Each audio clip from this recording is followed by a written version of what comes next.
টানা ছুটিতে ভিড় রয়েছে বান্দরবানে। জেলার পর্যটন স্পটের মধ্যে মেঘের রাজ্য নীলাচল জনপ্রিয়।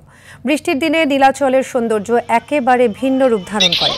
হালকা বৃষ্টির পর দূর আকাশের মেঘের সারি ভেসে আসে নীলাচলের চূড়ায়। পাহাড়ের চূড়া থেকে দেখলে মনে হবে এ যেন মেঘের সঙ্গে পাহাড়ের লুকোচুরি খেলা। মেঘকে কাছ থেকে ছুঁয়ে দেখতে হাজারো ভ্রমণ পিপাসু গিয়েছেন সেখানে। জেলার সব দর্শনীয় স্থানই এখন পর্যটক মুখর। তাদের নিরাপত্তায় সতর্ক অবস্থায় রয়েছে টুরিস্ট পুলিশ ও সাদা পোশাকে আইনশৃঙ্খলা বাহিনী।